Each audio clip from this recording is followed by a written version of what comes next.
လူကျုံတို့ခမရဘဝမှာအောင်မြင်ခြင်းရင်လူတွေကြိုက်တာကိုကြီးပဲလိုက်မလုပ်ပါနဲ့ကိုကြိုက်တာကိုကိုအရင်လုပ်ပါ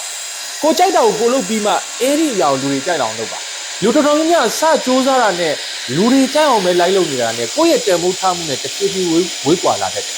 ကိုကြိုက်တာကိုကိုလုပ်ပါပြီးမှအဲ့ဒီအရာကိုလူတွေကြိုက်အောင်လုပ်ပါ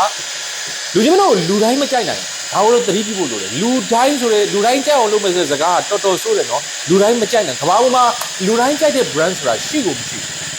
ဘလောက်ပဲကဘာကျော်တဲ့ brand ဖြစ်ဖြစ်အဲ့ဒီ brand ကိုမကြိုက်တဲ့သူကရှိကိုကဘာပေါ်မှာလူတိုင်းအားပေးတဲ့ဘောလုံးအသင်းဆိုတာရှိကိုမရှိဘူးဘလောက်ပဲကဘာလုံးကအားပေးပါတယ်ဆိုတဲ့ဘောလုံးအသင်းရှိပြီးအဲ့ဒီအသင်းကိုအားမပေးတဲ့သူကရှိကိုဒါကြောင့်အဓိကကကိုယ့်ရဲ့အများနဲ့မတူတမူထူးခြားမှုကိုတန်ဖိုးထားတဲ့ right group မှန်ကန်တဲ့အဖွဲ့ကိုမှန်ကန်ဒီ group ကိုကိုကဆက်သွယ်ဆောင်ရွက်နိုင်ရင်ဒီနေ့ရဲ့အောင်မြင်မှုကိုရရှိမှာဖြစ်တယ်။ကိုယ့်ရဲ့အများနဲ့မတူတမူထူးခြားမှုကိုတန်ဖိုးမထားတဲ့သူတွေကိုတွားပြီးတော့ကျွန်တော်တို့ဆက်သွယ်ဆောင်ရွက်ရင်လူချင်းတို့အောင်မြင်မှာမဟုတ်ဘူး။ဒါကြောင့်